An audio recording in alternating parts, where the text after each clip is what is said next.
Hello, everyone, and welcome to the second episode of the Capricorn Cave. This video is going to be a very fun and transformational one.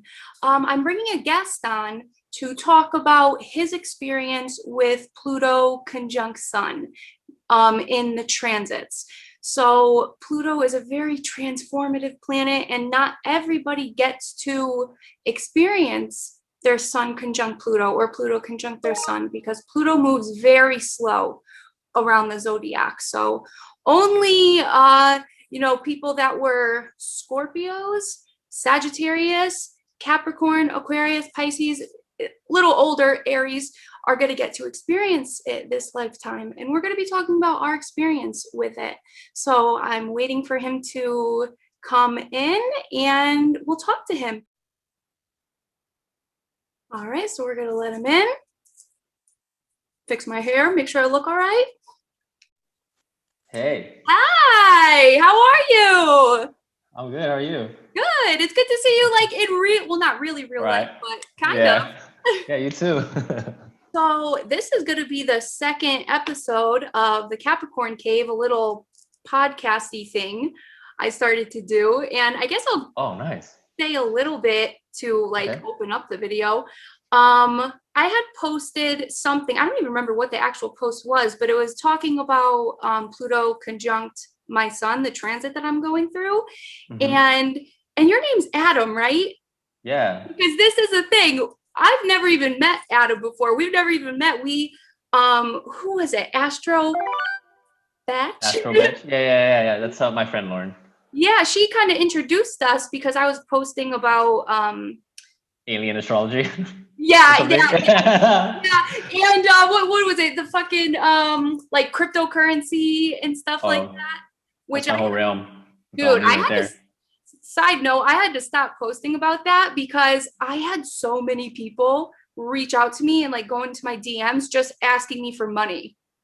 And I was like, this is weird. Like, why are so many different people asking me for money? And then I was like, oh shit, they probably see my stocks and like how much I have in it. And like, it's just attracting that type of. By the way, the crypto and the astrology, gold. I have like 8 clients now and I use these strategies. It's so cool. Oh, Oh my God. I kind of want you to tell me a little bit about that. Cause I want to get to know you, cause you seem like an awesome ass person. I was looking at your Instagram a little bit before coming on here, and you're very well spoken and like I vibe with you. Oh, thanks. Yeah, I'm actually not that active besides like following people's stuff, but I do plan to be more active on some of my my work that I want to do in the coming future. But okay, so. Oh, first of all, what's your name? My name's Courtney. Courtney. Okay, hi, Courtney. Hey, we're like just getting to know each other. It's so fun. Okay. I just know cosmic drugs. I was like, cool. Okay, so I'm a computer programmer, self-taught engineer, self-taught everything really. I do a bit of healing and subconscious work, astral projector, cryptocurrency, obviously, and I actually learned astrology from Lauren, the Astral Bitch. And it's partly due to this whole Pluto thing we're going to talk about. I'm going to describe how it led me to this. And I don't know. Once I got really into the astrology thing, I started understanding the cycles with the moon and, certain planets. Yeah, but once you see the patterns like reflect in the market, it's like consistent. So I decided, I created a strategy around it, and now I like manage people's crypto accounts and I utilize this strategy, and it's guaranteeing us profit. And No, that's awesome, because I kind of fell off of it for a little bit. Once I kept getting those messages, I'm like, I got weirded out. And then I was like, I really want to save all my money because I'm planning on getting like a surgery. So I'm saving up all my money. And I'm like, I'm not even going to invest anymore because until after I do that. But so I kind of fell off, but I need to get back on it because that is like the future. Cryptocurrency. If you ever want to chat about cryptocurrency, hit me up anytime. I do analysis on charts, and I usually send them out to people, give them an idea of what's going to happen in the next 2 weeks to a month. And it helps out a lot of people actually. Hell yeah, it's crazy because cryptocurrency and the stock market is kind of like astrology, because there is cycles to it, just like with astrology. It's wild. There's like a whole rabbit hole. But Yep. okay, now I'm going off topic. We were talking about Pluto. All right. So Pluto, for those of you that don't know, is a very destructive planet. It's the planet of transformation. In Greek mythology, he rules the underworld, ruler of Scorpio, and not a lot of people get to experience Pluto coming close to their sun, conjunct it, because Pluto is a very slow moving planet throughout the zodiac. So only like the upper half, once you get a little older, probably Aries and shit, those are the only signs that will experience Pluto on your sun. So I wanted to talk about Adam's experience with it because it's life changing. Pluto will change your life for real. Oh yeah. Oh yeah. For real. So if you want to like say anything that like stood out to you, like what happened during that time, and Yeah, sure. So it happened to me around December 2017, going to 2018. At this time in my life, I was not awakened to my spiritual path or astrology, any of this stuff.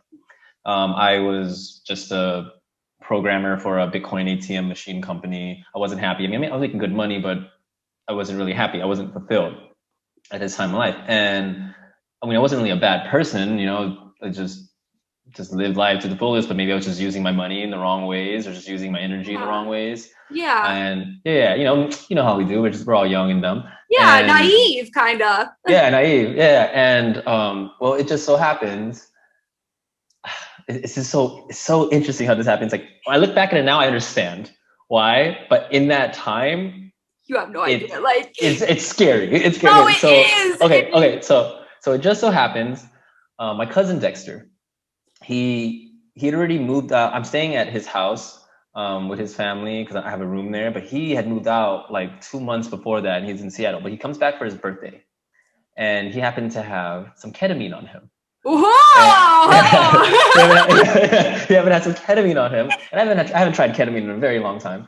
And he was like, hey guys, you wanna do some ketamine for my birthday? So that, and I was like, oh yeah, sure, I have a little bit. I mean, I'm not gonna go in the K-hole or anything, but I'll just do a little bit. And then so we're in my room, and so I share rooms with another one of my cousins, and he's there too. And so all three of us, we always hang out, and so we're doing a little bit of ketamine, drinking some beers, whatnot. And at the end of the night, this is so weird. So he decides, okay, we're going to bed. So he goes to bed in his old room, which is empty, which is across from mine, but it's not in my room, it's outside. My cousin Eddie, for some reason, decided not to sleep in the room tonight, in our room. He said, no, I'm gonna go sleep on the couch tonight. And that didn't make any sense to me. He had his own bed. So I was like, okay, cool, whatever. So I had the room to myself, and I was kind of restless. I don't know, I couldn't sleep. And it's already like around 2 a.m. Wow, and that's kind of like something must have really been happening because ketamine, like you will go to sleep. So something spiritual must have been happening. Yeah, so the veil is probably thin at this point. I didn't understand it was a veil. I'm just saying it now in my experience. And I happen to have a vial of acid in my room. Oh shit! Yeah. So I'm like, man, I can't sleep. I'll probably just watch a nice, movie, get some nice effects. Maybe I just microdose like a little bit of acid. I'm not talking about a drop. I'm just like maybe like a quarter of a drop, just a little bit. Needle. Yeah. I'm like, okay, it should be good for like a little 3-hour movie, and then, if I get tired, then go to sleep. Well, little did I know, if you combine these two things together, I did not know this. Oh shit, I don't even know the chemistry of those two drugs either. Yeah, so ketamine is dissociative, and LSD is a psychoactive. And when you combine them together, apparently they intensify the effects of each other, like by, I don't know how much. Oh shit. Yeah, so I didn't know that. I don't know what came over me. So it's like something took over me. And I'm just like, oh yeah, I got a little insight, like, oh yeah, maybe we should do this. And I was like, okay. So I take it, and now I'm just relaxing and watching the movie. I'm thinking it ain't gonna be that bad. I mean, I'm an explorer. I've done so many things. I'm like, I can handle this. Yeah. So then, like, all of a sudden, the trip comes on. I'm like, oh, nice. It's a nice acid trip. It feels cool. It's a little different. But then it keeps intensifying, and it keeps intensifying. And then I'm just like, oh, okay, this is a little bit stronger than I thought it was gonna be. And then all of a sudden, things start happening that I've never seen happen before. Like, I'm looking at my phone, and I'm seeing, like, I'm like, wow, I feel kind of weird. I was like, maybe I'm unlocking something in my brain. So I imagine in my brain, my phone is levitating, and my phone starts levitating on the bed. Oh And my God. so I'm tripping out, and I'm just like, what did I just do? And I'm just like, so I don't even know if this is real or am I hallucinating this? Because this is like Yeah. beyond anything I've ever seen before. And like, I can't tell the difference. So it's levitating, and I'm like, okay, I'm able to control things in my mind.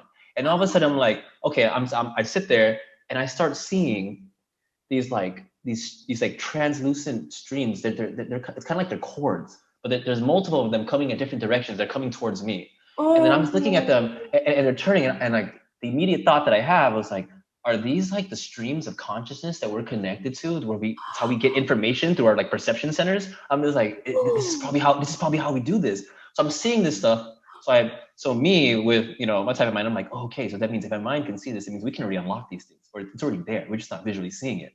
So I'm like, cool, remember this. I'm like, we'll try to figure this out when we're sober one day. And then and then I'm like, okay, cool, let's relax into the movie. But it keeps intensifying, and it gets so worse that I'm like, okay, something's wrong. I don't know if this is gonna stop. Oh my God, I'm stuck like this forever. Yeah, I really did it this time. yeah. So all of a sudden, like if I try not to focus, all of a sudden reality starts to morph and meld together, like it was going to disappear, and then I was getting scared. So I was like, whoa. So I was like, I had to focus, and then it would just go away, and I was like, fuck. I look at my phone, and I can't make sense of anything. Everything's just like tripping out, and I'm just like, what did I just do? I need to start doing research. So I guess Spirit was planning this, because I start doing research, and the first thing that my subconscious pulls me to is a story of, like, I looked up, okay, what happens when you combine ketamine, LSD, all this stuff, and then there's like information, and there's a story. First, I see that it intensifies it, so I'm like, okay, now I see what's happening. I'm like, this is bad. Can I come back from this? And I find this story, and this guy is telling this story. It's basically a death letter to himself. Oh shit! And you're doing this while you're still on it. While I'm psychologically dying. Okay, so I'm reading, and it's funny because as I'm trying to read it, it's like I didn't even have to scroll down. It was almost like the words are moving up by themselves, and I was able to read it. It was really weird. So it was like I didn't have to scroll. Yeah, it was like it was doing it for me, and I can read it. So I'm reading it. You legit got superpowers during that time, for real. Yeah, I guess. Like, I don't know. So I'm reading it, and this guy, the way he wrote it as if how he accidentally combined these two things together and didn't know what he did, and he realized he killed himself and it was over, and he needed to accept his death. So you got to imagine, I did not intend to induce an NDE or induce any of these things, like this, like ego death or ego disillusionment, whatever you want to call it. Yeah, I just want to have some fun. So that means this I was actually dying. I was actually going through the death process. Literally ego death. Yeah. So I'm dying, and I'm like, oh my God, I'm having like all this, like a panic attack for the first time. I'm having all these crazy things happening, these emotions and stuff. I'm like, fuck, like, I'm like this person. I have such like great gifts. I'm smart. I do a lot of great things. Like anything I touch is basically like gold. I'm like, I have all these gifts that God gave me, and I'm going to go out this way. That just fucking sucks. Dude, like this. Out of all the ways. So I'm freaking out. I'm trying to find a solution here, and I can't. Everything in there is like everybody's just like embracing the death, and I didn't understand that this was an ego death. That people were they were like telling a joke. Yeah, they were telling a joke like, oh, yeah, embrace your death, but they're actually talking about the ego dying. So people actually use this combination for like healing purposes. That they want to do, like they want to really revisit parts of their lives and work through their problems and their traumas, all that stuff. And it's a really powerful spiritual experience. And they warn people this is like really potent. You only do this for very advanced people. Well, I didn't know this. How could I have known this? Yeah. So all of a sudden I'm like, fuck, I'm freaking out. And then I'm like, I'm laying there, it's intensifying so much, reality starts to like disappear. And then all of a sudden the void opens and my soul leaves my body. So I'm in the void now. And then I see the light, what I felt like was a universal consciousness or God, whatever. It's like it's over there in the distance at the end, as if it's like still traveling. It's traveling, and I'm traveling towards it. It's like you're in the tunnel, but it's like it seems like it's a distance to get to, but I don't know how I'm going to get there. And I'm like, so at this point, I'm feeling all these crazy emotions, and I just needed to accept that this was it. It was over. I killed myself. My family's going to wake up. They're going to come in my room and find me overdosed or whatever, and I'm dead. And it sucks. So I knew I had to just completely accept it. And this taught me the frequency of acceptance for the very first time, because the moment that I was like, fuck it, I'm good. I'm just going to move on to my next life. I'm done. The moment that I actually accepted that and let go, all of a sudden, all of those emotions, all of that heaviness, it just completely disappeared within 1 or 2 seconds. And then I was overcome with a state of just bliss and ecstasy as I was traveling back to God. And in that moment, I knew, I was like, oh my God, like this is what all these spirituals, whatever woo-woo stuff, like, meditations, but I was like, this is what they're talking about when they're talking about acceptance, all these things. And the moment that I had that realization, all of a sudden I started getting downloads of all these like Buddhist esoteric teachings and all stuff. Like I just had these understandings all of a sudden. And I was just like, okay, like I didn't even like, I haven't read this stuff, and like I just like I've been interested as a child into like spirituality and all these things, but I never actually took a chance. And what was interesting is I had these understandings, so I thought to myself, I was like, man, if I could go back and do this all over again, I would just live my life differently. I would do what I love. I would stop, wasting my time on people and habits that aren't even good for me. I would actually do my life differently, because I realized how temporary this life is and how this isn't even real. None of this is, and I was just like, man, like we waste so much of our time on so many things that we think are important for us, and they're not. Yeah. And I was like, oh man, if I can go back, I would do it differently. Obviously I came back, and so I came back, and I didn't, well, first when I came back, it took like 2 hours to learn how to talk again. Oh, like shit. I couldn't talk first. I couldn't make words out. I couldn't do anything. I was like, I look in the mirror and my face is completely deformed. Like it was like my ego had to reshape its reality and personality all over again. It was kind of weird. So I didn't know how to talk, but I knew how to text. So that was okay. So like, and I forgot to mention, as I was dying before I went into the void, I'm freaking out, and I'm texting all the people I love, like, I fucked up, my bad, it's over. And my business partner, I'm like, you're gonna have to continue the project without me. Like, all these kind of that's cute. it's like all these kind of things. I'm like, bro, I'm fucked up. And it's funny. So, and my business partner, he was the one that actually got me into meditation. And I was kind of like, oh, I'll do it one day. And he gave me a book. It was from Sam Harris, something like related to like Rupert Sphere, something about meditation stuff. And I was like, okay, I'll read it one day. But I had it in my backpack, and I just never read it because I was just too busy programming, and I was working for like a Bitcoin company. And when I had those downloads, and I came back, I texted this to him. It's like, yo, I finally understand. And I started texting these downloads about like mindfulness, meditation. He's like, oh, so you read the book? And I was like, no, I didn't. So it's in that book, everything you're saying. No, isn't it wild how that works? That is like the confirmation to me, because I've experienced that too. Like I've had these downloads on psychedelics especially, and then I'll read something and I'm like, yo, what? That's wild. Yeah. So this is just the beginning. So after I'm buckling my seatbelt. Okay. So after I learned how to talk again, I was like, okay, I don't know if I'm in the same reality. I could be in an alternate universe, alternate reality. Well, it doesn't even really matter, does it? Because I'm here experiencing something, and I have this choice to know that life is temporary. I know what happens when we die. It's gonna be that experience all over again. Revisit whatever, let go or not let go, come back. Cool, awesome. So at this point, I ain't scared of death, and that was the only thing that was. If I had any fear of anything, it'd probably be that. But even then, that was like nothing to me. Now I really know.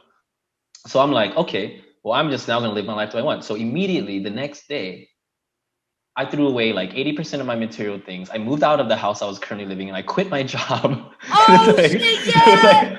I quit my job, and I was like, all right, I need to put myself in a rock bottom situation, just like intentionally, to where I'm just like, just paying rent, and then I'm gonna go rebuild my life the way I want to, instead of, I had to get rid of these attachments, these material things in this world. So, and I usually do this from time to time when I'm like trying to, cause like I move around a lot, Sag, and I've been in a lot of places. Yeah. So like I need to get out of Pomona. It's a ghetto area. I did the same thing, and just work my way up. It's cool. It's how I do my stuff. I don't know. It's my metamorphosis. And I was like, I haven't do this again. So I did all that.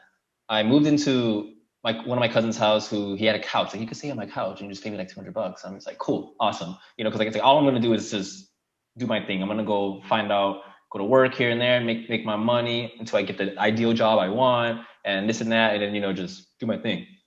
So I move out, didn't say anything to anybody. So my cousins think that I move out from, they think they did something wrong, and I can't explain. It's like, no, you guys, it's not you guys, it's not you. It's like, it's literally me. Like, I don't want to explain to you guys that, yeah, so I took some freaking drugs and I died in a room and I came back and then, like, you know what I mean? They're not gonna understand that. It's Yeah, like, I know what you mean. so I move all that out, and then like, and at this time, so first I met that house, then I started working at a strip club, and I started working out all these kind of things. Like, I started working at places that I didn't really like, you know. So then I can understand how fucked up reality was, and how, you know, that we all were born into. So I can change that, you know. And not only that, but also the strip club. Also, you make a lot of tips, and you know, that tips I can throw into Bitcoin. So I was like, cool, I can do all that at the same time. Yeah. Yeah. So I'm doing all that, and then I was like, all right, I'm going to be looking for an ideal job. And then around that time, Astral bitch, my friend Lauren, I haven't talked to her in like 2 years. You know, we're like best friends from college and stuff. She hits me up like pretty much right after I signed my contract when I quit my job, because, you know, it's that transition phase of when you quit. And the day that I'm leaving the office, I'm on the freeway and I'm like, all right, cool, I'm free now. What am I going to do in my life? You know what I mean? And I'm like, I have all these fucking skills, you know, been a self-taught programmer for 10 years, all this stuff. It's like, well, I don't want to go back to a regular programming job and work for the man. That's bullshit. I want to work for myself now. And so I get this text from her, literally, as I'm on the freeway. She's like, hey, I'm subletting in LA. I know we haven't seen each other in a long time. Come over and stay. I'm an astrologer now. And I'm like, what the heck? Like, it's like, yeah, I'll do your astrology for you. So I'm like, cool, okay. Now I got nothing else to do. I don't got a job. So I go stay with her for 3 weeks, and she goes over my astrology. And now this is just, I go through like another awakening, because I didn't even realize how amazing astrology was. It's crazy.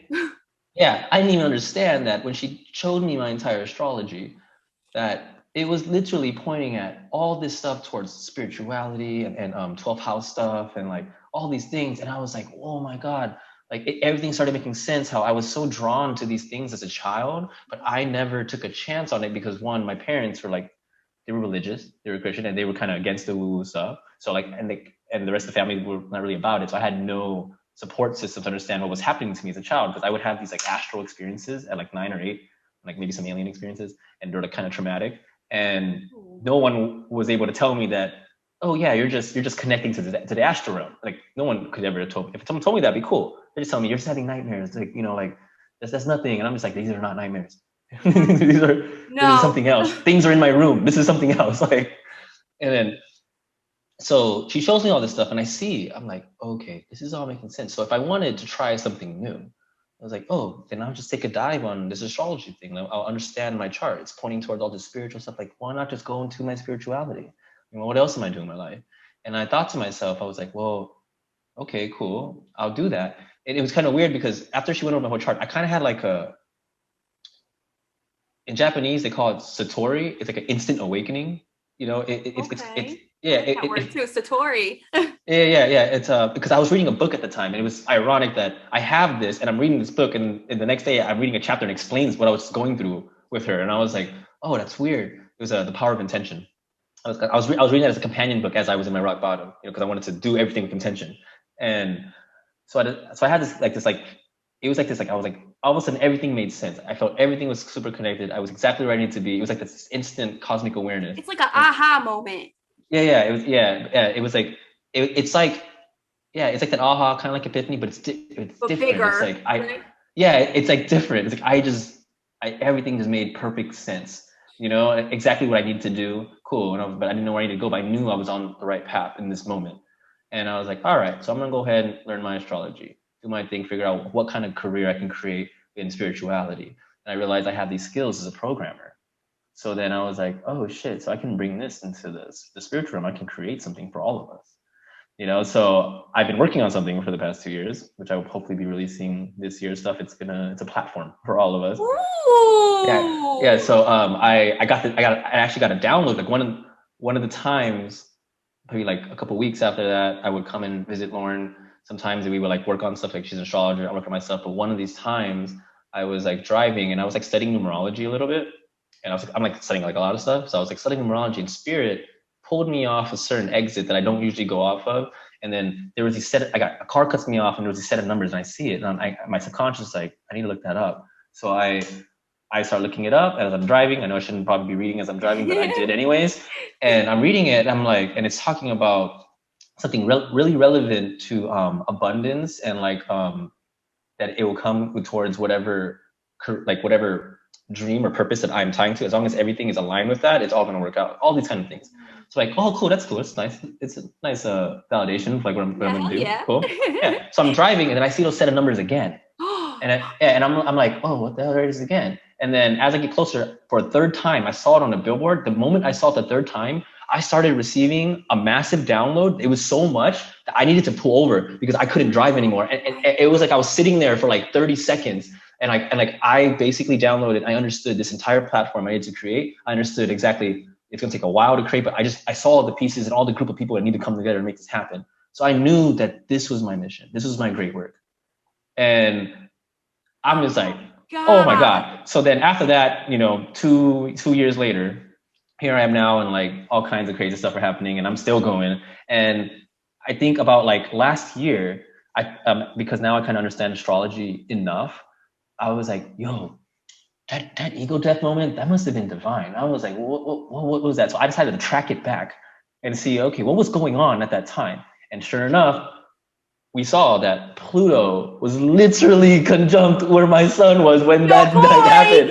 And I was like, oh, Pluto, yeah, life, death, rebirth, sun, ego, death. I was like, I get it. Oh my God. Dude, that's insane and so beautiful, because what I love about it is like when you look back, you think it's like the end of the world. You're like, dude, my reality is shattered. What am I doing here? Like, what is the point? Like, what am I doing with my life? And I can totally relate. I quit my job too when I went through a spiritual awakening. And I had gone to school for like 4 years to do what I was doing. I was an addiction counselor. And I quit, and I'm like trying to get my life together, and I'm still going through it. I'm still trying to figure out unanswerable questions, which I know deep down that they may never be answered, but you know, I'm fucking stubborn. Mars in Taurus, 29 degrees. I'm like, I'm going to get it. And you kind of just inspired me to maybe even try, and I don't recommend anybody do this, it's just for me, ketamine and... Oh my God. Yeah, I'm not even joking now. Okay. It's scary. I'm just saying, like,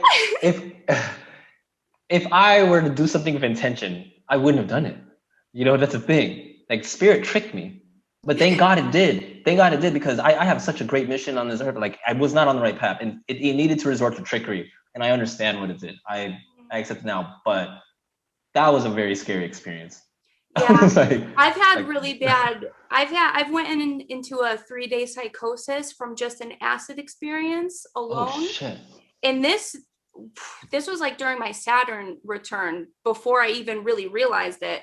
And I had taken acid the day before Easter, or 2 days before Easter, and I kept seeing the earth explode, like just fiery hell. And like it was a loop. Like I would close my eyes, feel like I'm going to sleep, and then I'd see the world explode and I'd die, and then I'd wake up, okay, I'm alive again, and then I'd go back, and the same thing for a loop for literally like hours kept happening to me. And it really fucked up my life for a little bit, for three days, actually a couple months after. And when I woke up the next day, I had to go to the store because I had a bunch of stuff to get for Easter, you know, prepare. And I was still under the influence, I feel, even though it was hours past. And I kept feeling like everybody in the store was watching me, and they were like a part of a play that I'm acting out, a part of the makers of this reality. But I felt like they were like dark forces, and they were watching me, keeping tabs on me. And it was a crazy experience that took me a while to get out of. And I mean, that was my psychosis from LSD. I have a whole video on it, and it goes really more in depth, but the psychedelic psychoses are real. Like they're real. They'll fuck. you have to be a strong individual, or Yeah. you're gone. You're gone. Yeah, I went through psychosis. I mean, that was psychosis for sure that you would have. But I also went to psychosis 2 other times on LSD, and now I'm like, I'm straight on LSD now. I'm good. I'm with the shrooms. I'm with the natural stuff. Yo, psychosis is enough. Mushrooms. I've had some hard experiences. I like to cry on mushrooms. Like, it brings out my emotions. But I've never gone into like a full-blown psychosis like I do with LSD, because LSD, it works more with your mind, your brain. Mushrooms works with the soul, I feel. And emotions, the soul, it really helps you through it. And if you think back, the CIA used LSD to mind control people. Yep. So you got to be careful, because what are you watching while you're on LSD? What are you putting into your mind that is programming you? I mean, we're programmed every day, but with LSD, it makes it a lot more. I don't know if you've ever heard of the Unabomber, but the Unabomber, Charles Manson, all of those people were involved with the MK Ultra. Oh, okay. I mean, I know a little bit on MK Ultra, so. For real, yo. The Unabomber like was blowing up people, sending bombs into a bunch of different places. And the reason why he was doing this is because he was afraid of technology. And this is back before technology was even big. Like, there was no online, there was nothing like this, there was no FaceTime. And he kept saying that we needed to stop with the technology, or else it was going to take over the world. It just like blew my mind, because he was very educated. He was a teacher, all of that. And how would he know that technology was going to get this big before it was even a thing? I don't know. I mean, so many crazy things. prophetic dreams. Who knows? Yeah. I mean, it's already happening. However, I do feel like we are entering this photon belt, and I do feel like the poles are shifting and stuff. So I'm thinking this technology might end up disappearing at some point. See, I think the internet is a good thing. I think it's the best thing that has ever happened for humanity, because we're able to connect with like-minded people. And if you wanted to get into spirituality back in the day and you had nothing to go off of, you'd never find out about it, because it wasn't out there. Like, most people don't go to a library in their hometown and find books like this. Like, there wasn't a lot about it. But now you can just go online and see all of it. And that's a beautiful thing. Yes, there's a lot of negative things that come from the internet, but it's up to you what parts you go down. Discernment.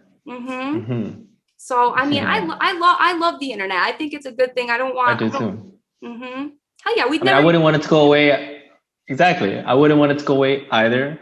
And even though there's like a lot of people saying that maybe these frequencies that come in from the sun at a certain point, when we get there, that maybe it'll fry our electronics. Maybe it will, maybe it won't. But I feel like we should utilize technology to the best in the meantime. And then yeah, exactly. And if it does, we just go back to the natural way of living, and we just learn how to build technology again in a more natural way. Kind of like how we did back then during the Atlantean times or the Egyptian times. Yeah, they say that there's a theory that the pyramids back in Giza, that they were energy things. They weren't just to house the dead. That some people believe. I believe it too. It wasn't a tomb. It was an energy generator. And who knows what type of technology they had back in the day, because they had it for sure. They had it and they lost it. And there's a theory called the plasma apocalypse, which kind of goes to what you were talking about, the sun and the flares, how it might burn out the technology.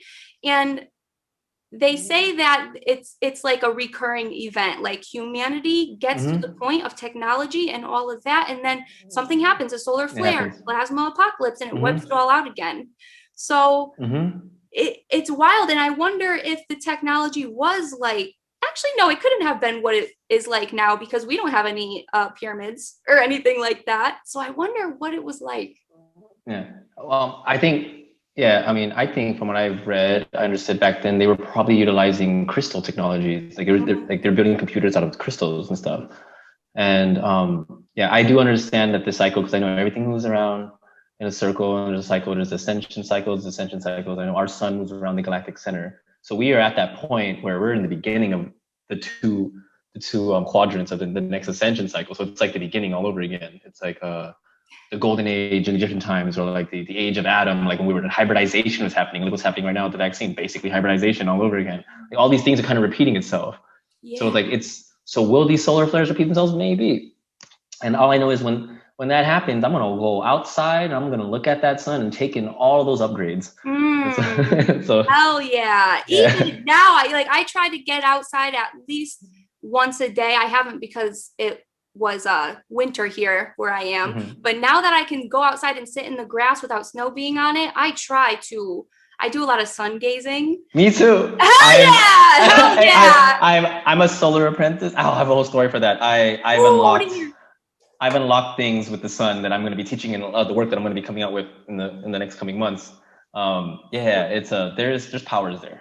Yo. It downloads. You can heal your eyes. I'm already healing my eyes. I think I'm going to get tested probably. I'm going to give it another 2 months, and I'm going to get tested to see if I corrected my vision. Ooh. You can. I got to a point where I was doing it for 33 days straight. And then I worked up to about 45 minutes already. And once I hit the 40 to 45 minutes part, I didn't need to eat anymore. I slept like only 5 hours. I felt really light, a lot of energy. It was really weird. I was like, dude, this is the key to immortality. I was thinking in my mind, I was like, there's something here, and a bunch of other things. It led me to a lot of Kundalini work, and it was weird. When I decided to initiate into sun gazing, it was really weird. I was doing some stuff at night. I don't know why. I just felt the pull to do it. I was like messing with like a chi ball in my hand, and I smashed it in my hand. I don't know why I did that. And then it was during the Lionsgate on August 8th. Actually, it was like really interesting.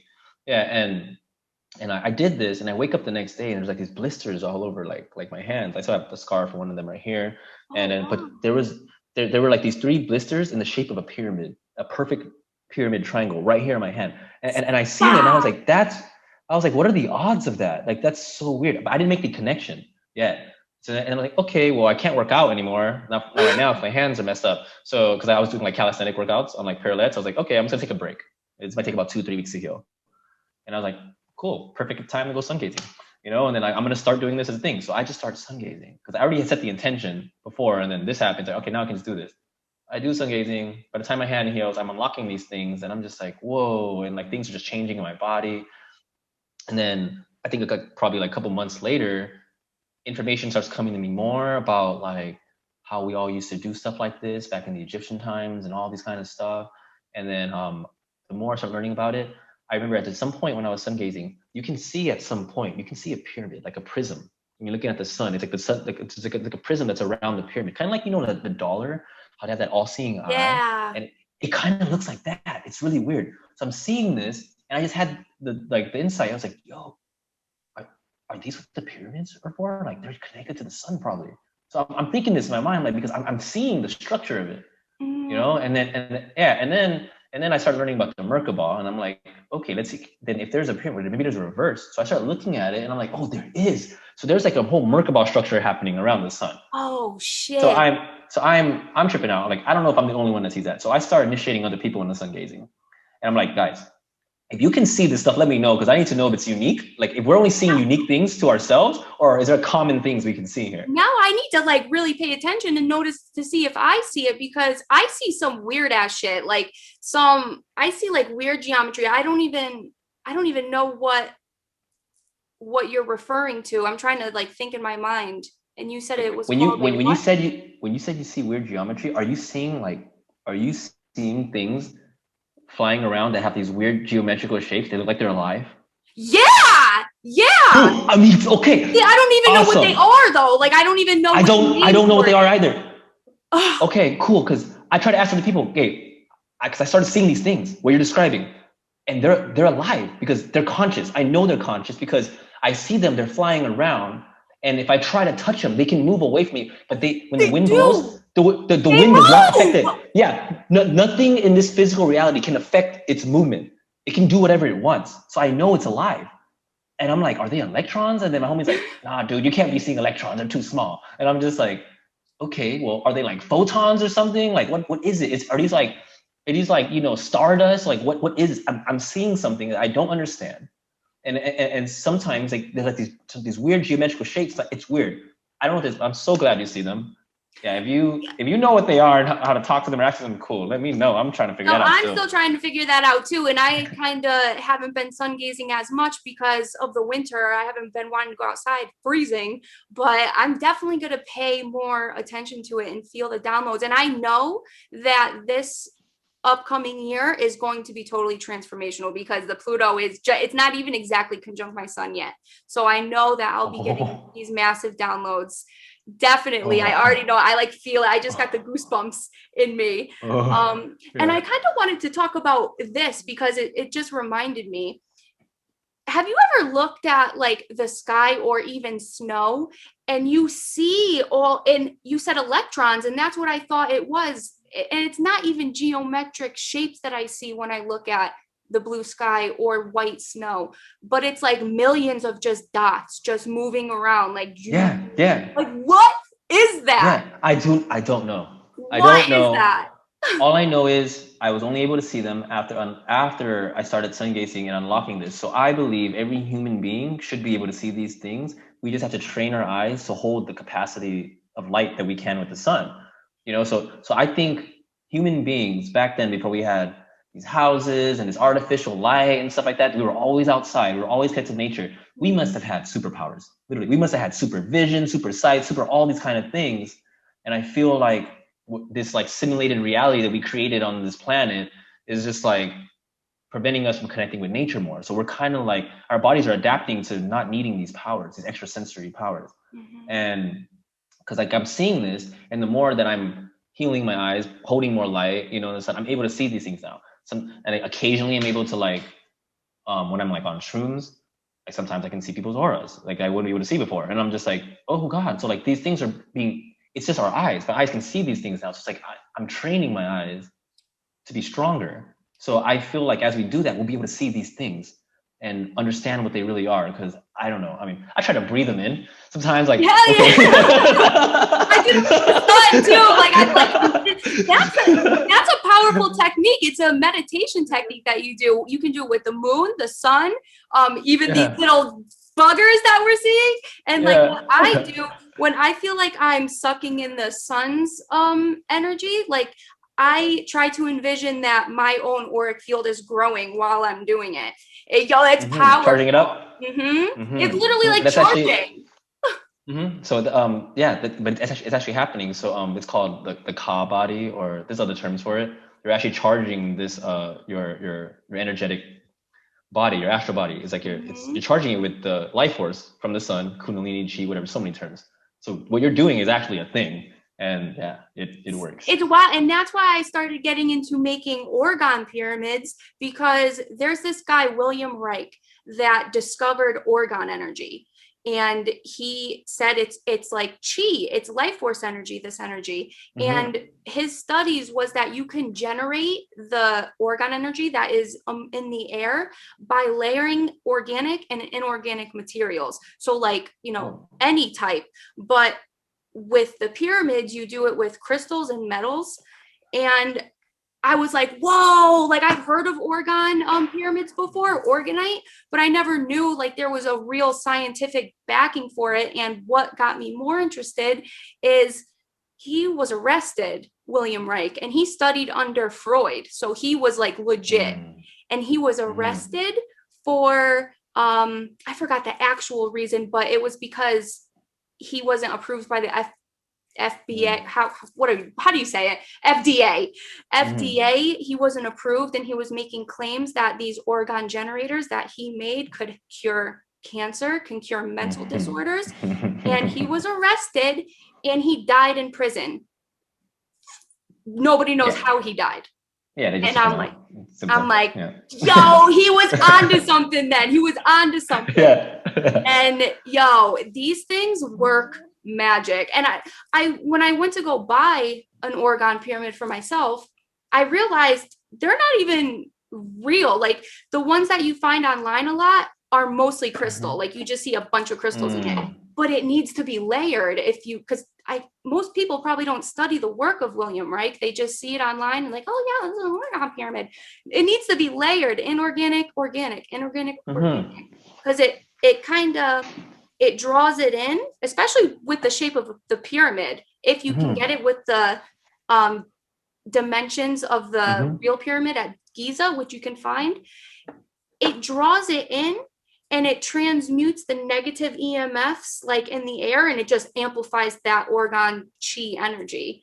And it's beautiful. It's wild. And so many more downloads have been coming to me just by doing this alone. And it was perfect timing because during the winter, been inside hibernating like a little bear. So like it helped a lot.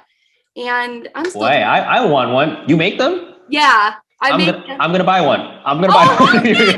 Yeah. I've been wanting to like sell them and stuff, but I'm like, it takes like 2 weeks to make if you do it right, because I don't just make it, I put intention into it while you're doing it, and you do it by layer, and I try to breathe in that chi into my heart, and then I exhale it out of my fingers into the shit, do a bunch of sound healing with my little tuning forks.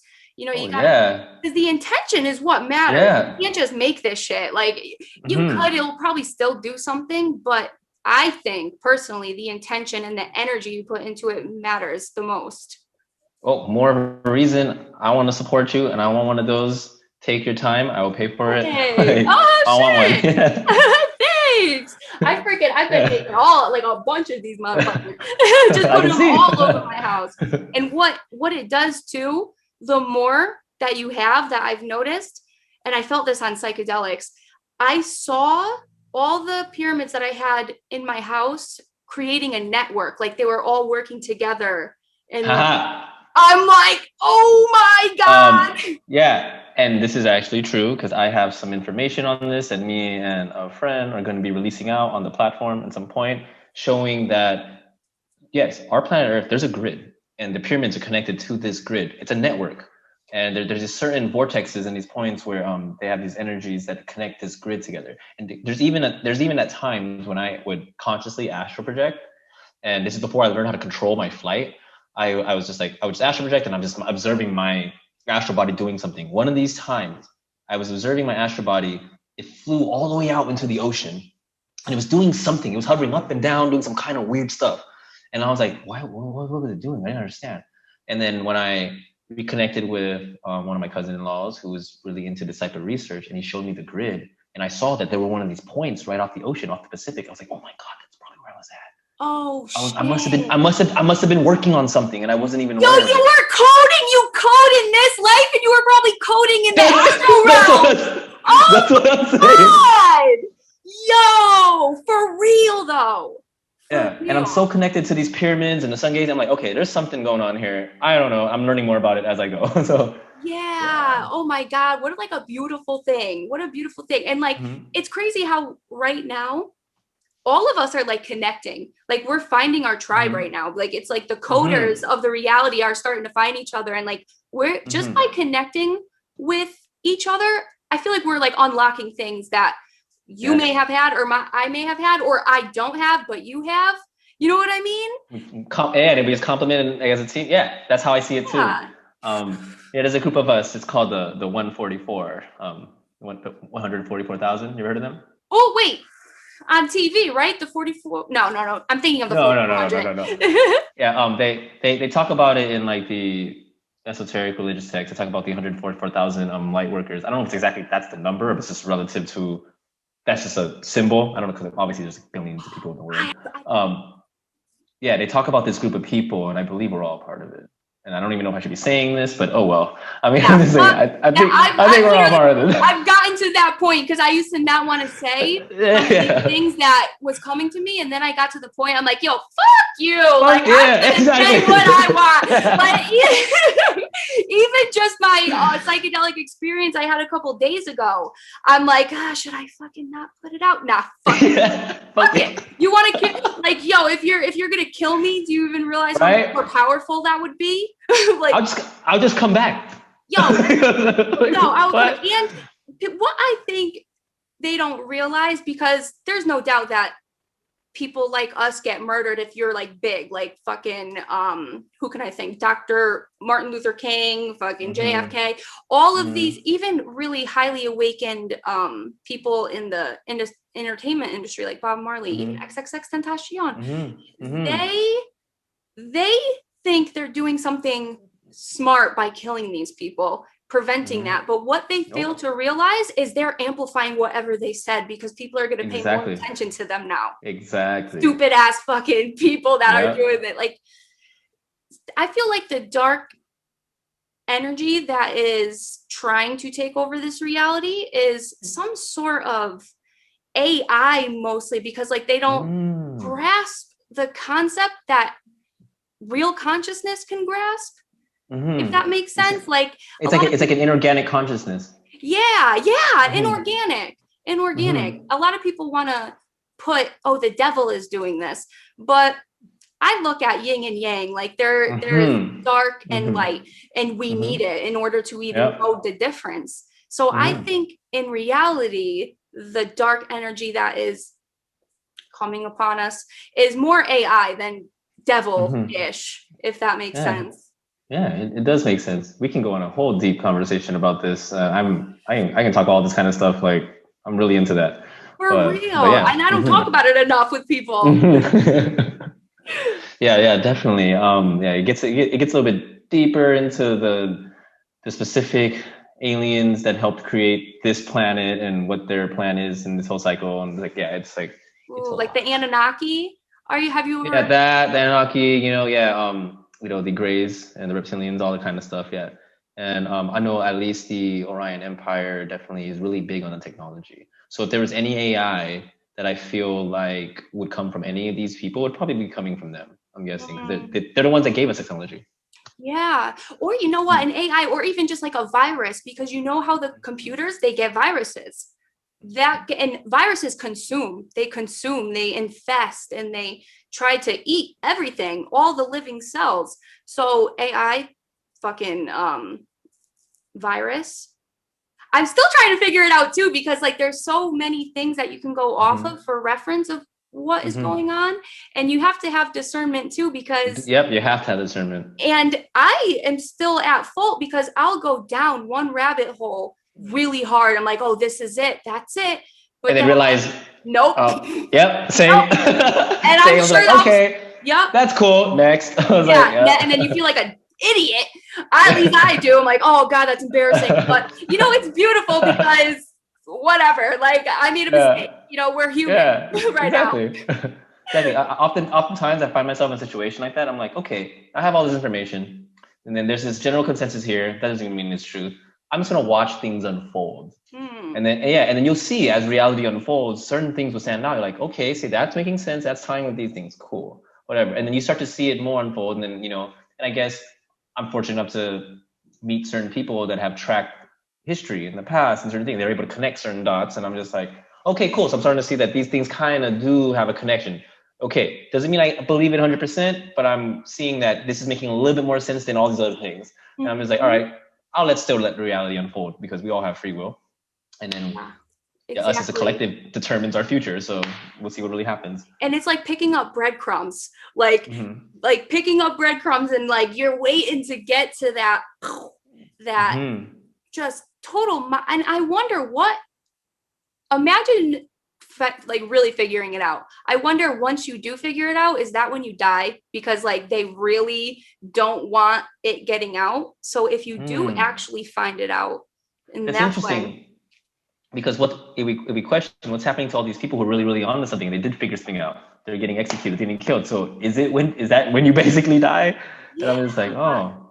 So then I know a part of that used to make me be like, man, that means I gotta fight in the shade. I gotta create all these things in the background, and then make it to where it's too late by the time they discover what we all created. Cool. So I still kind of have that in my mind, but at the same time, I'm like, but nah, I'm not gonna be experiencing my life to the fullest if I'm living like that. So I'm just like, yeah, and you never know, like you can get hit by a fucking car, and then everything you did would be for nothing. That's exactly. And that's how I have been feeling too, because I wanted to hide in the shadows and not say anything, because one, I didn't want to get killed or like whatever, because those paranoid thoughts come. But another, it's like, I wanted to be right. I didn't want to say something if it wasn't right. I didn't want to look dumb. But that's a part of the human experience. You need to have a little bit of, what's the word for it? Like humility. Like, who cares? You know, it's a growing experience, and that gives you wisdom. It gives you wisdom. I think. I mean, that's how we gain wisdom. Yeah, you know, it's through learning from our mistakes, and that's how consciousness evolves. It understands the imbalances and the mistakes, and it's able to push those boundaries to create harmony in other ways. I feel like if we choose to stay in what's familiar or like stagnant, we're not really growing. And consciousness isn't like that. It's constantly evolving. Yeah, and stagnance creates real issues, health and spiritual issues. Stagnance creates cancer. Like, you need to be constantly moving and progressing. And oh man, I've had some out there ideas. I still have some out there ideas. I still do, but I feel like we'll figure it out soon enough. We'll figure it out soon enough. Especially with these solar flares that are going to be happening. Yeah. They're happening right now. Yep. If you notice, what are they trying to do? I don't know, this whole COVID thing's kind of weird. But anyways, they're trying to get you to they're still trying to get you to wear these masks. Yeah, they're trying to get you to wear these masks. So obviously they don't want you breathing the air for whatever reason. They're telling you stay inside. Obviously they don't want you to have contact with the sun. They don't want you to have human connection because they want you to not touch people for some reason. So I'm seeing these things, I'm like, I'm gonna do the opposite. Literally. Because if they're making us stay away from these natural things that God has given us, that means they're onto something. They don't want us to get upgraded. I think these solar flares are going to upgrade us and give us superpowers. This is my theory. Literally. And I think they don't want us to be there when it happens, because I'm pretty sure as these solar flares start to pick up, we're going to start to see news about people like, oh guys, it's dangerous. Stay inside. I'm going to go out there and bathe in that shit. I'm just going to breathe it all in and see what happens. Because I know from my sun gazing, they've been saying to us, oh, the sun's going to blind you. It's going to kill you right now. I've proven that does not happen. You know, obviously, don't be dumb. Don't be looking at the sun at the UV index of 9 when your eyes can't even hold that capacity. Yes, it's like 12 a.m. or 12 p.m. So you start at the UV index of 0. Start at the sunrise. Start at the sunset. Work your way up. I've worked my way up. I can look at the UV index at 5 now, and my eyes don't even want to blink. I can look at it straight. I'm saying our eyes are capable of building it. So I'm just thinking that when these flares come in, this is our access. So we have to be able to train ourselves to receive what's coming from the sun. If we can do that, I mean, I'm thinking back then, how is it that these Egyptians and all these people back then were living for like hundreds and hundreds of years and all this stuff? How were they doing that? Yeah. And I think this is it. Literally. And I've been like, as soon as this whole COVID thing started to happen, I just realized like the government doesn't care about our health. The government never cared about our health. They put chemicals in our water. They allow cigarettes. They will let you eat all this processed food. None of it is natural. Not even the vegetables and fruits. Not even those, because if you go into genetically modified, you do not see that in nature. You never see it in nature. And now all of a sudden they're worried about our health. Oh, no, they are not. There has been proof that government agencies of literally infecting people with HIV, syphilis, all of that through vaccines as well. So there's no way that this shit is real. Like, and it scares me to think about what's in the vaccine and I probably shouldn't even say that word. I'll probably bleep it out when I post it, because they will suppress it. They will like block your videos. Nobody can have a different opinion. And that's scary. That's what scares me about the internet, because it's this wonderful thing where different minds can come together and just speak what they are feeling, but we're not even allowed to do that anymore. And it's because our internet in this nation, at least, it's indexed. It's already controlled completely and censored by our internet providers, our governments. So there's parts of the internet outside of the United States that is unindexed. It's what people call the real internet, or people can call that the Tor or the dark web, whatever. The unindexed internet, they can't censor that, and so but they block us from having it, because if it's unindexed, they can't track you essentially if you know how to use it right, and they can't censor fish. So a lot of people would put information out there that's like really blocked and censored. You can find information like that out there, and also a bunch of stuff that you probably don't want to be looking at.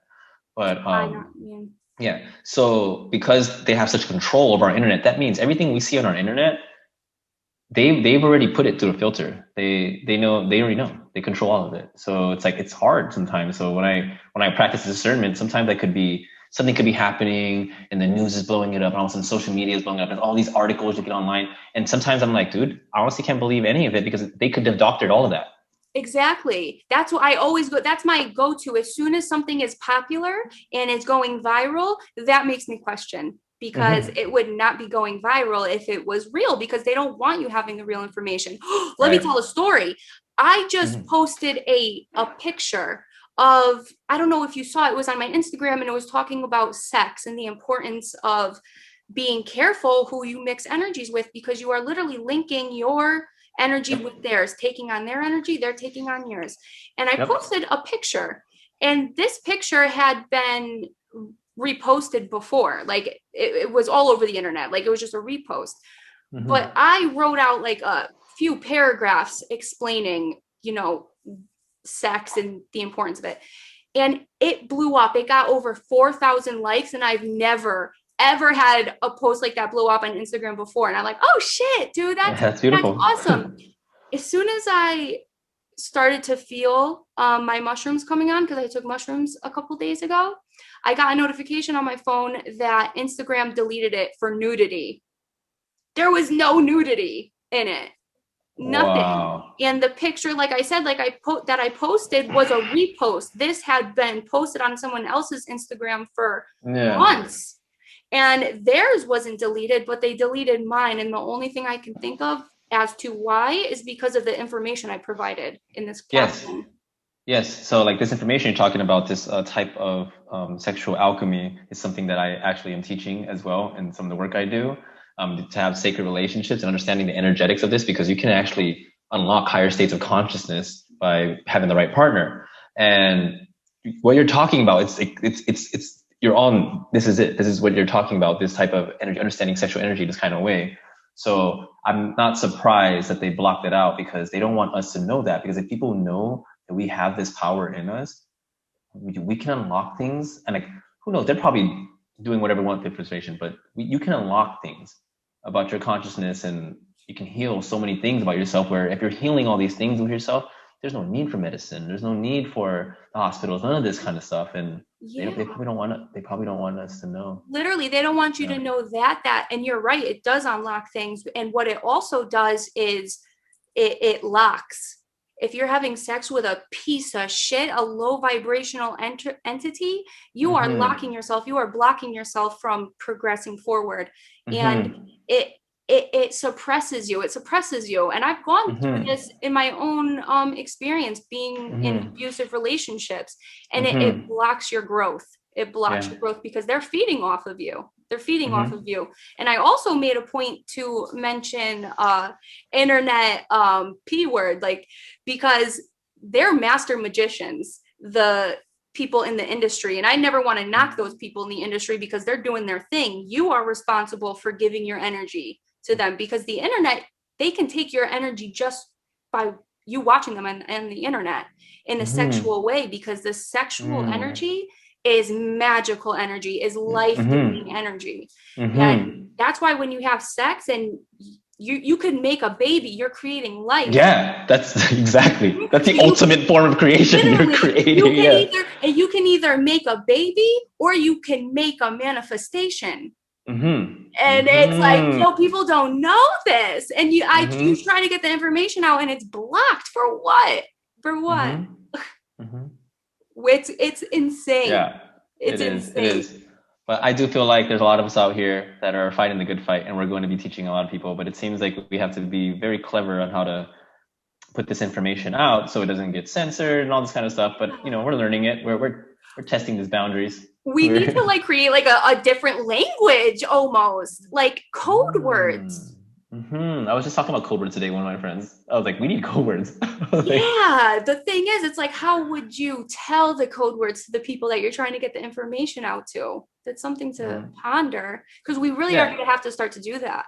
yeah. I mean, I guess as we build these communities, we just have to have these community code words and explain to people what these code words mean, and probably not broadcast it over the internet. And then so it's kind of like word of mouth. You understand this code word. You know what this means? It's almost kind of like it's kind of like, you know, when people would join like sororities or fraternities, and then there's like these specific meanings to like these words that they know, that only they know. It's like that, you know, like you'd have to kind of teach everybody, okay, cool, we all know that, good. Yeah, exactly. And sometimes I wonder, these really big successful artists that turned out to be more of like a spiritualist, like I always look at XXXTentacion, because how he got big, he was like a fighter. He was in jail. He was doing a whole bunch of hood rat shit with his friends, and he got big. Sometimes I wonder, that's like a strategy. You get yourself to the top by doing what the Matrix wants to promote, and that's violence, and that's just low vibrational things.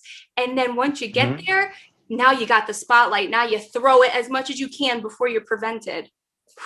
Yeah, that's a strategy. You know, they're like these like secret agents that go in. I'm like a double agent. I'm gonna go up and change it. But I mean, they're taking a risk, because if some things they had to do was like, oh, I needed to sell my soul to the occult or whatever that's running Hollywood, then now here they are being blackmailed or getting targeted because they did certain things that they have on video, and then now you're kind of like, yeah, that I feel you know, like though, yeah, there's a whole other dark branch to Hollywood, because if you are a top celebrity, there's some shit. I go back and forth. I know that is a thing, and I know that the whole Pizzagate and shit, like, that's real. But I'm careful, because I don't like to label every single one that's a famous celebrity. Do that. I feel like they're magicians, no matter what. They're a dark magician or a light magician. Like, they're magicians, and you have to find the discernment on who's the good one and who's the bad one. Are you a good witch, or are you a bad witch? Oh my God, literally. Yeah. And sometimes it's even in their art. You can see it. Like, you know, like there's those artists who, you know, like, oh wow, look at when they first entered, their music was so light, their frequencies are so light, and then all of a sudden now they're singing about some pretty dark stuff, and they're wearing all these dark symbols and things, and it sucks. And it's like, oh, you know, like you see how much they changed, and people forget who they were like before. Like Lady Gaga, right? Lady Gaga's one of them. Katy Perry. Yeah, Katy Perry. And I just read an article, that's funny that you mention it, about she was with Russell Brand at one point, and they got a divorce. And I think Russell Brand is a light worker, more of on the light side. And he left Katy Perry because he knew that she was on some dark shit. And it's crazy how these really successful people lose their mind. Like Britney Spears, Amanda Bynes, Lindsay Lohan. You don't see, have you ever met somebody in your real life that they were totally normal and then they turn like that quick? Never. What happened to them? They had their soul's gone. Their soul is gone. That's an empty vessel now. It's dark. That's why I would say I never was interested ever entering that arena. You know, I took acting classes for fun, to understand human connection, and you know, in the class environments, they're like, oh yeah, you should consider doing the Hollywood thing. I was like, something about it, I was like, nope, doesn't feel right. I don't know what it is. I was a kid. I was like, nope, not down. Yo, I'm glad I didn't go. Like, yeah, that's actually crazy, because when I was a kid, I used to play pretend, and I would talk to myself in the mirror, and I would pretend that I was on a show. And this is before internet was a thing, and like you could get on and talk on the internet, and like I always had the feeling of I'm doing this, like that is something I need to be doing. And I feel like a lot of us light workers and any type of spiritualists, they know they need to get out there. They know that they need to get the message out, subconsciously or consciously. So I think it's wild that most of us, it's in our programming. I think it's so awesome that you are a coder, and then you also got into astrology, because astrology is your code for this life. And then you were even astral projecting in that little grid thing. Oh yeah. I do a bunch of other stuff too, but you know, we could go on forever. Just the main things. I want to ask this, because you mentioned astral projecting, and you say that you're like you are like good at it, from what I gather. Well, I mean, I'm a natural at it. Have I obviously spent like 10,000 hours to become a master in this lifetime? No. Can I? I can, but I'm doing a lot of other things too. it doesn't seem like a very important thing for me to do right now, because I can just do it naturally. Now I just allow my body to do it when it wants to, and then I have my journey. Sometimes when I'm feeling like, okay, I want to just actually have a journey, I'll do that. And yeah, it's weird because all the people, when I study other people's techniques, how they do it, anytime I try it, it just happens so easily. So I just feel like maybe in past lives, I was like probably like a master at this, so it comes so natural in this life. Yeah. But yeah, do you have any questions? Like Yeah, about like yeah. because I'm a natural at it, but it's not controlled. It's not controlled because I will have the same type of astral projection, but it's like I'm in my house still. I go to sleep and I wake up, I come downstairs, I make something to eat, I'm doing what I have to do, and then I start floating around my house. And like you feel that shit in your stomach too. Like I'm floating, I'm floating, I'm floating. And then I'll know that I'm dreaming. I'll know it'll be there. But then once I 100% know, then I'm locked and like I can't move. And this happens either when I'm floating or when I go to walk back up my stairs in my dream. And I can't get that foot up. And then I am half in my body and I start literally like having a seizure. Like I'll start like seizing up, like trying to wake up. And it literally feels like this is going on forever that it's happening. So, I mean, do you have any tips on how to control it? You want to control your flight or control your movement? Is that what you're asking specifically? Yeah, and even if you are in, or actually, let me ask this question first. If you are in the state of that I get that you're stuck and you can't move, is there anything that you could do to get out of it and actually move again and not be stuck? Okay, so you can try this. I don't know if this will actually work for you, but it's worked for me. So once I understood the difference between, okay, when I'm actually astral projecting, or am I lucid dreaming, or am I like actually having like a dream experience? With dreams are more like scenes and stuff. Where astral projection, you have like pretty much full control about what you can really do and manifest. Oh, that's good to know because I didn't know there was a difference.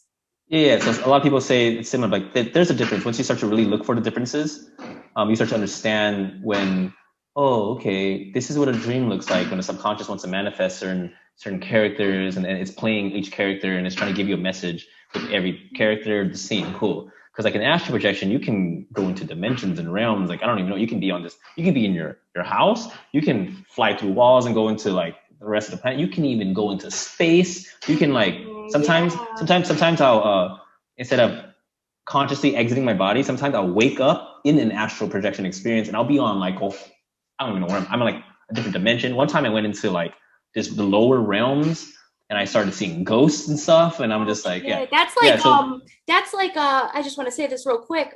Remote viewing. Have you ever heard of that? It's like I have heard of it. Conscious doing that. Like you're still awake, but yeah. So I haven't heard of that, and nor have I tried to remote view intentionally on purpose. However, 2 days ago I was at one of my Earth Mother's homes, and she was talking to me about astral projection, and I was like, yeah, and I was like explaining to her some stories and stuff, and how to work with it. And it's funny, she was like, oh, you should try to do it tonight. And so I was like, yeah, maybe if I'm not too tired, because if I'm already tired, sometimes it's hard. But for some reason, I woke up in the morning, I was doing my trading, and I was like, I'm gonna take a nap. And as I was taking a nap, I felt my body wanted to astral project. And I was like, okay, cool. I'll let it astral project while my body sleeps. So I actually exit my body willingly, and my body's asleep still, and I'm in the room.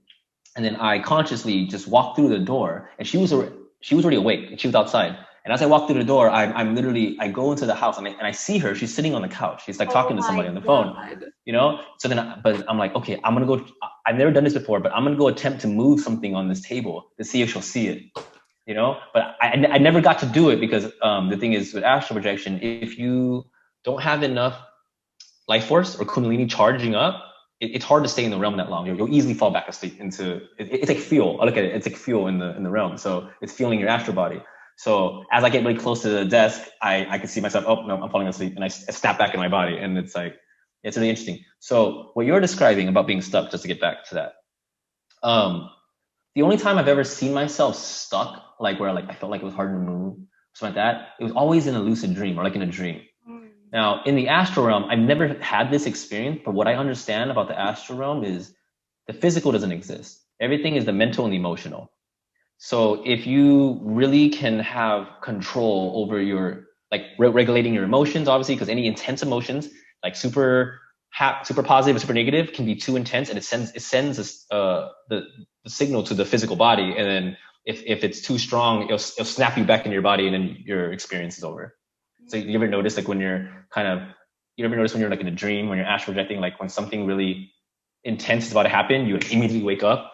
Yeah, like if you're like about to die or something. Yeah. So what happens is there's a cord that's connected to your astral body, to your physical body. So anytime you're astral projecting, you can even do this. When you exit your body, turn around and look at your body. And you'll know you're astral projecting, because if you can turn around, you can see your body and you see the cord, you're astral projecting. You're not in a dream. Ooh. Yeah. Because if you notice, when you're in a dream, if you ever notice, when you're actually in a dream, you never actually can see your body, can you? No. Yeah, you're the observer. You're the observer. You're visualizing everything. You can never actually see your body, even though you know you have one. You can't really see it. Mm-hmm. Yeah. So that's one way I can test. So I noticed, because when I started doing it again, like more like, okay, I'm gonna intentionally do it. I started to explore. Okay, how can I do this? How can I learn to walk? Because at first, when I started, I would just fly, and I had a hard time understanding. Well, if I can fly and I can manifest these things just off my mind, like if your mental energy is strong enough and you're in that realm, you can create things out of just nothing. Like your imagination rules. So that means our imagination, our mental space, is connected to the astral. When people talk about the above and the below, and they say our thoughts create our reality, well, what we're doing in the physical, when we're thinking stuff and attaching energy to thoughts, we're actually creating the experience in the astral, and then that's going to reflect down here in the physical. So you got to imagine, when we're interacting with ourselves up there, or entities up there, or whatever in the astral, in a way that type of world, it's actually what we do up there is reflecting down here. So when you hear about shamans doing like soul retrieval and like healing people by going into the astral, they're basically going up there and they're healing their astral body, so it can reflect down here and heal people. So like this is like, so a lot of our experiences in the physical are really connected to our astral experience up there. Yeah. At least this is what I believe. Yeah. So because if you understand that, okay, thoughts rule everything there. Imagination rules everything. The emotions too, as well, because that shows the frequency at something. Because I realize if you are at a certain frequency of emotion and you enter in the astral realm, like say I'm feeling really low today. If I enter the astral realm, I'll be in a lower realm. Oh, yeah.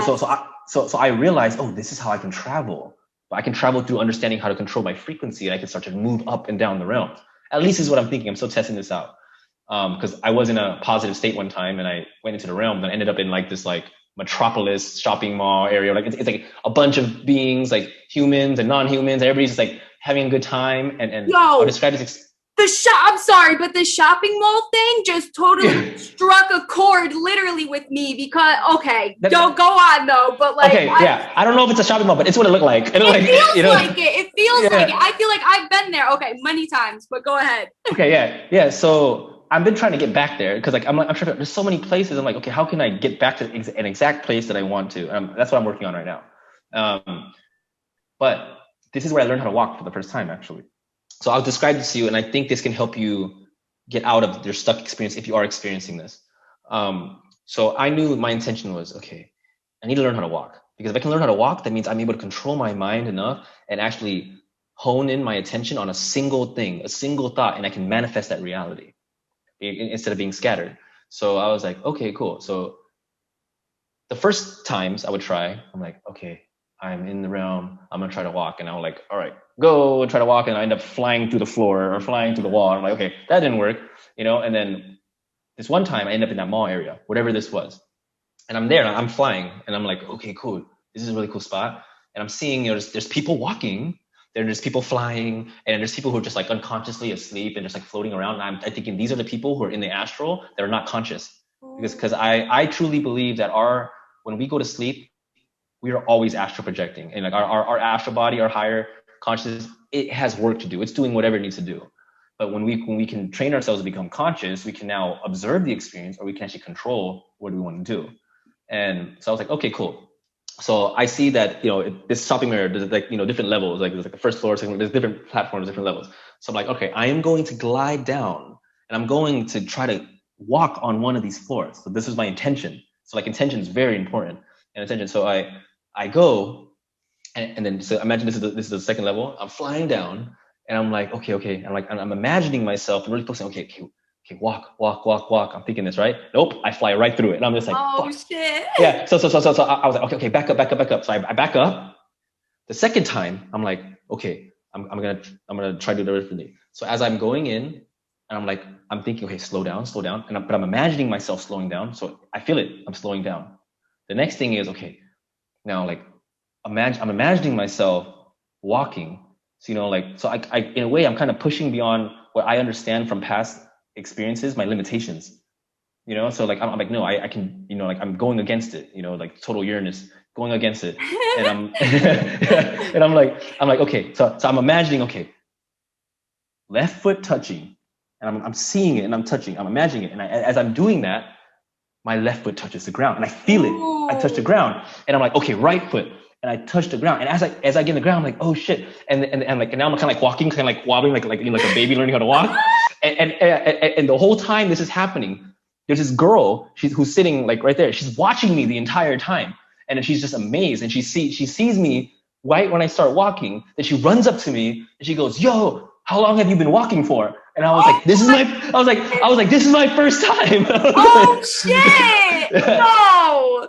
Yeah, and so immediately, like she tries to like play with me, like she wants to like play tag or something, or I don't know what it is. She's like poking me, like having fun. But the whole time I was like a baby, like in a candy store. I was like, okay, I want to go eat something. So, you know what I mean? So I immediately think I want nachos. So then when I think that, immediately I see myself zip into like this like nacho stand, and then all of a sudden I have nachos in my hand, and then I take a bite because I want to see, can I taste this? Can I feel this sensory experience?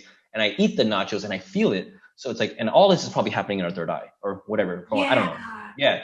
So that helped me learn that in the astral realm, if we really have a strong mind and we can really believe our thoughts and really truly believe it, like all of our attention, anything can happen.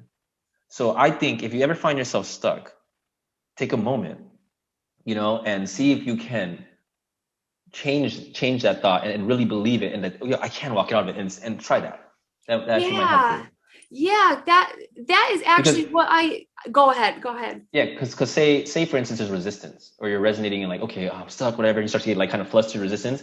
That energy, because it'll be kind of chaotic, what will happen is as it intensifies, you'll end up probably snapping back out of it in your dream. Like, you know what I mean? Mm-hmm. And for you, I don't know, it sounds like you're in it forever. So I don't know, at some point, how do you end up getting out of that? At some point, I imagine you'd like wake up and you're kind of like, oh, I'm finally out of it or something. See, and my mind isn't strong enough to do it yet. That's the thing, because like I said, when I'm in the realm, when I'm doing it, there's a little tiny part that knows that I'm doing this, like I'm doing this, but I can't control anything. Like I'm still just going. So that must mean that I'm not strong enough in my mind, in my third eye.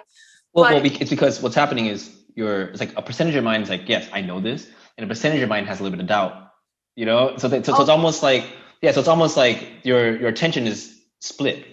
It's like the ego is split here, the conscious is split here, or the subconscious split here. So it's really about trying to align them to work as 100% in one. And then so it's like, so I truly believe, and this is like a little bit sidetracked, but it's like kind of related, is when we want to manifest something, like in this physical realm, if we can like our mind, body, spirit complex, have it unified, meaning our subconscious, our unconscious, and our ego, and our whatever, all conscious, whatever you want to call these things, if they're all working in one together, they're not split, I feel like when we focus our attention, we can like manifest things within like super fast. Like I've manifested things in like 24 hours just by it's weird. You just have to kind of make sure that whatever's coming up in the unconscious and the subconscious is reflecting to you, you got to make sure that when our ego and our conscious wants to focus on that it doesn't have any doubt. It's not questioning anything. It's like, no, I believe it. Now I can create that reality.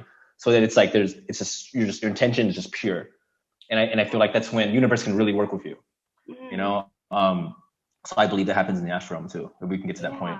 That makes sense. It takes practice. I mean, I'm not perfect at it. I still have trouble, but I understand it. I'm aware of it. So I just work on it. And I feel like what prevents you from getting good too is if you have a lot of matrix shit that you're still working out. If you have a lot of issues. Yeah, precisely. Because that's what I feel like. That's why I'm not good at it yet, because I'm still, rebuilding myself. Who am I? Who am I trying to leave behind? I'm still figuring that out. And I feel, I know as soon as like I'm 100% comfortable in who I am, and I really feel like I'm at that point, that it gets easier. The doubt will leave, because it's subconscious too. You don't even realize that you doubt. You can say, oh, I don't doubt it, I know it's real. But if you haven't worked on the subconscious mind part of it, you do have doubt in the astral realm.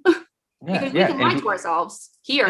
Exactly. And if you have doubt in the astral realm, you gotta think about it. It means you're having doubt in your thought space. So that means in the physical world, even though our conscious mind is like, no, I don't have doubt. I think I'm a pretty person that don't have doubt. But then your unconscious wounds might come out, or conscious behaviors, and you realize, oh, you do have doubt, but you're just not conscious of it. You're just not conscious of it.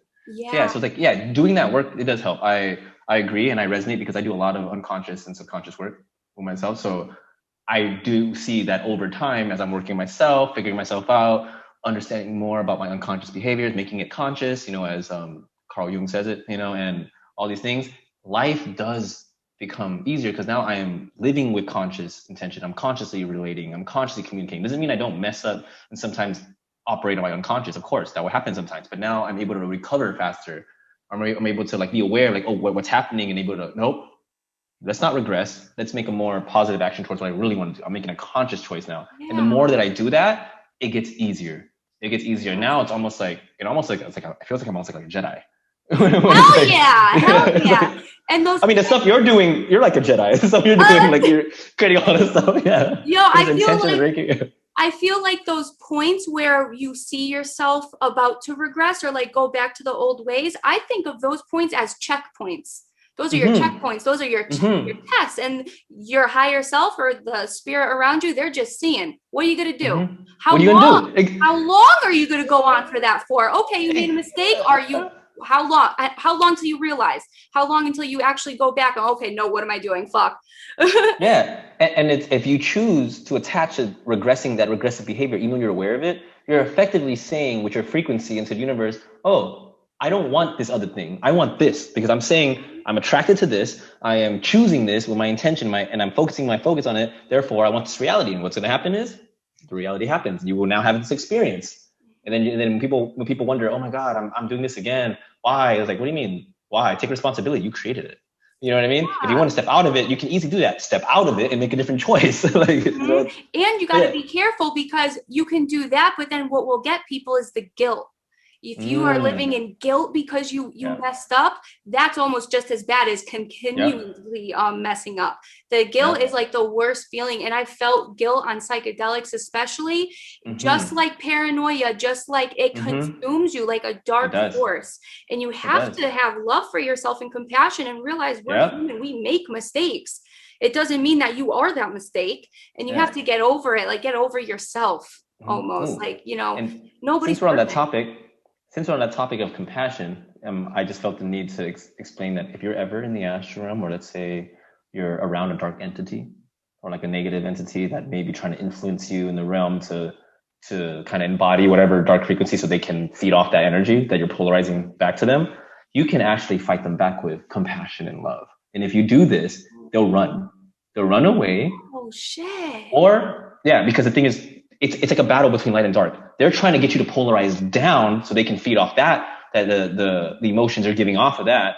But then you can get them to try to polarize up into love and compassion. So what happens is these dark entities, call them demons or whatever you want to call them, you're basically now a shadow hunter. You can, as they're trying to make you go down, you can, because they know us humans that aren't good at this, they know we don't know these certain things. So they take advantage of us. That's why kids get taken advantage of. That's why I got taken advantage of as a young kid, when I didn't understand I was having these experiences. They do this because they want, if you can elicit fear or guilt or shame, these lower frequencies, they're feeding off that. That's fuel to them. So you can actually combat them with love and compassion. Compassion is so powerful. It's such a hard frequency to understand, compassion, because it comprises a lot of things, like love, humility, acceptance. Like it's a bunch of stuff. If you can have compassion, oh, dude, you're indestructible. Like they can't mess with you. That just made me think of, like, as above, so below. What about all the things that are happening right now with COVID and all the conspiracy theories that you find? And when you find out the conspiracy theory, what's the first emotion you feel? what the fuck, like hate, how dare they do this, like wow. And that is and what they're feeding off that. Yeah, so it's like it's like they are doing that for a reason. They know that people like us will find it and then feel anger towards it.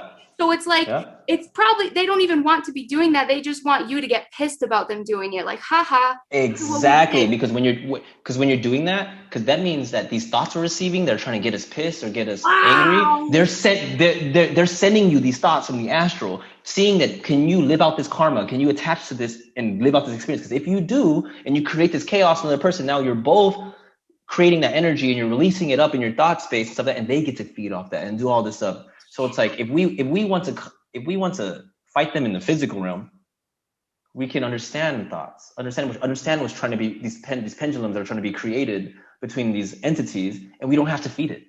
Yeah, that's crazy, because now it's like, okay, all this shit that's happening with the suppression, with COVID, now it's like, I'm getting the feeling like, okay, we need to not care. Who cares? Let them do whatever they want. Oh, they're whatever. And that's hard to do if you're awakened. That's hard to do, because then you start to feel guilty, like, oh, I'm just letting this happen. I'm letting this happen. No, you're not letting it happen. What you're doing is feeding it when you're bringing more awareness about it. And I had that feeling in a psychedelic realm before, and you just triggered the memory again, because when you have these downloads, sometimes you forget if you had it in the psychedelic realm. And I had felt that before, and I felt like the number one fight is to have fun. I'm chilling. No matter what chaos is going on around me, if you're trying to kill me, I'm going out laughing. I'm going out having fun. Love and compassion, And like I've tested this, because when I had this understanding after my astral experiences, I was like, oh wow, I can combat them in the astral like this.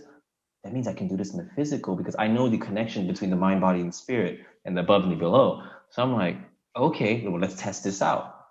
So in the physical one day, I was like, all right, I'm gonna test this out. So I go into it's my aunt's house, but this is kind of like where all the other cousins, extended family, if you're like a widow or like you lost your significant other, they usually end up at this house. They all kind of watch over each other like a community.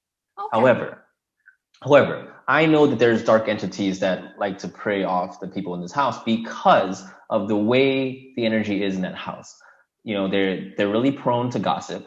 They're really prone to like, just kind of, there's always complaining about something, gossiping about somebody, that's spreading some rumors. So I know this is all really low frequency stuff. And the thing is, I understand thoughts. So I understand like, okay, what's making them behave this way? Because they're attaching to these thoughts. So I know like who's giving people these thoughts. But I see this common in large families and extended community-oriented families. I see this very common. So I understand that there's certain entities that like to prey off this. So I'm like, okay, I'm gonna call it out. So I'm like, it should work, because I can call it out in the astral and let's see what happens.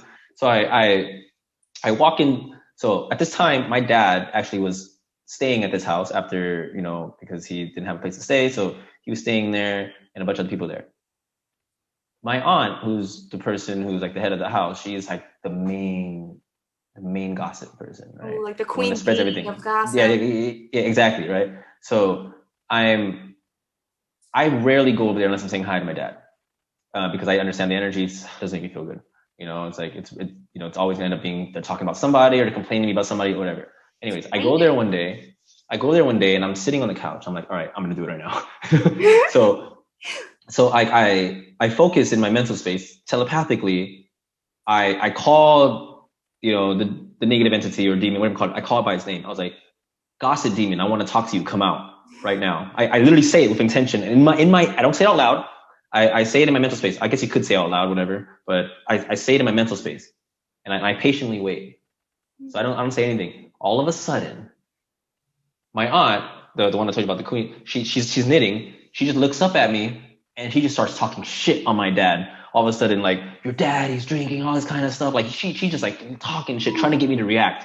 So I understand. Oh, I see. I could take this personally, and I could start fighting you back and trying to stand up for my dad. But then that means now I'm feeding this energy, this demon. So I see what's happening. Yeah. You know what I mean? Or I could fight you with love and compassion.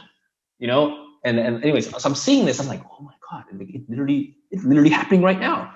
And then all of a sudden, her sister, was a little bit older, and and she's really old, you know, she's kind of like on a roller and stuff. I hear her from her room from the hallway. She comes out, and I hear her, she's strolling, boom, boom, and then so where I'm sitting, where I'm sitting on the couch across from me, the other couch, this is where my dad sleeps, you know. She comes and she never sits on this couch. She always just goes to the table to eat and then goes back to the room.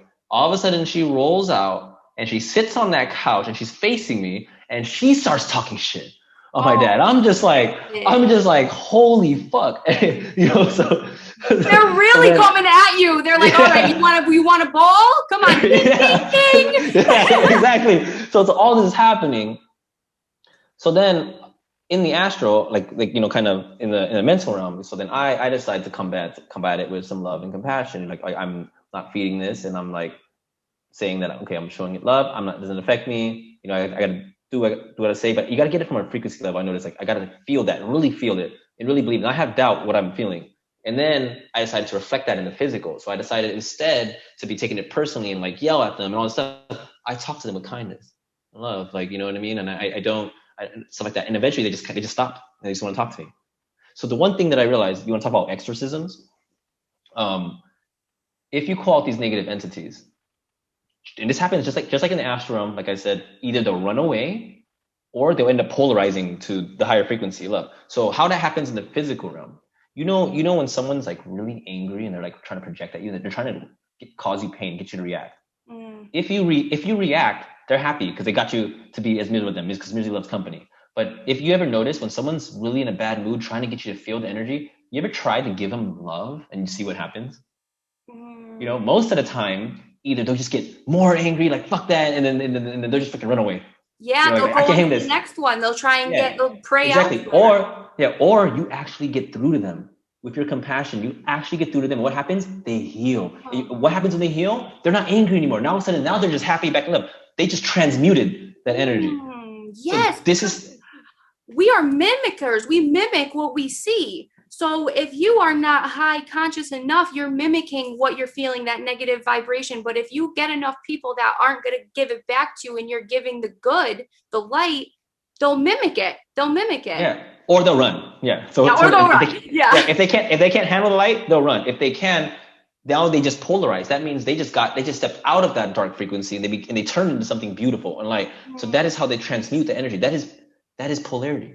That is polarization. So if we understand that on a physical level, on a mental level, on an astral level, we become all powerful. That means we can choose. That means the power of a human being, the fact that we have emotions, the fact that we're like just frequency generators, we can become things so easily by embodying a frequency. That's so powerful. You know, if we choose to use that for good or for bad, we can become that and feel that and amplify that, or we can change that. The alchemy with that, if we understand that as humans, that means we could either be living in heaven or hell. It's our choice. You know, and that's how we essentially, I mean, I haven't watched much Star Wars, but when I would talk about this to my friends, they're like, dude, you sound like Yoda. You're talking about the dark and the force and the light. I was like, oh, I guess maybe there's some truth to that. You know, I'm just like, but that's basically it. Yeah, I haven't watched Star Wars either, but I have heard the term of the force. Yeah. Force. Yeah. But that's basically what we're doing. Literally the force, and that's organ energy, that's chi, that's life force energy, sexual energy too. All that. It's crazy how it all intertwines together. And you're right, we will have superpowers. We already have superpowers. We just gotta unlock them. We just remember how to do it. Remember, that is like a key word for real. But this has been an awesome conversation. I don't want to have to go on for too long because I get scared. I hear you. I get scared. I'm like, is it going to record it? Is it going to like, I hope I don't lose it. Like, I don't want it to be too big for my computer or anything. I hear you. For real. It was so nice to meet you. We definitely have to do this again. And especially, I can't wait to hear what you have in the works too, because. Oh yeah. It's going to be coming out, and you're definitely going to be somebody that I contact because it's for all of us, for people who are about this work. And, you know, I'd like all of us to pretty much get on it before, you know, the whole big companies and social media stuff, like when they see it and they want to kind of try to take it. I want us to already build a community around this with people like us, all grassroots, you know, and by then it's like, they can't take it from us. It's all ours. Yeah, because I know Facebook is pretty powerful. They see something and they want, they'll try to buy you out. They can't buy you out. They just recreate it, just like Instagram, and then they'll just shut you out. And I'm just like, okay, we can't have can't have darkness control that. Screw that, you know. Yeah, so. no. So that is a good thing. I'm very strategic. Working on the shadows. You're good doing what people should be doing, working behind the shadows with certain things, especially if it's going to be big like that. So hell yeah, I can't wait. This is actually the first time I'm actually talking about it on somebody's thing. So I'm trusting you. I'm taking a chance. Like, okay, I don't care. They're not going to really know until they know. And that's why I'm like not even asking you. Like I want to be like, oh, what is it? No, you do your thing and you will come out with it when it's time. Oh, yeah. Hell yeah. It was so nice meeting you. So nice meeting you too, Courtney. We'll do this again sometime. Hell yeah. And we got to get Astro Bitch on here. I called her Astro Batch. I was like, is it Astro Batch or Bitch? Because she's awesome. She's the reason why we're connecting right now. I would have never even knew who you were if it wasn't for her. Likewise. Yeah. So hell yeah, we'll vibe out. Yeah, and send me info on the Oregon stuff so I can, connect you on that because I want to buy one. Oh, hell yeah. I definitely will, for sure.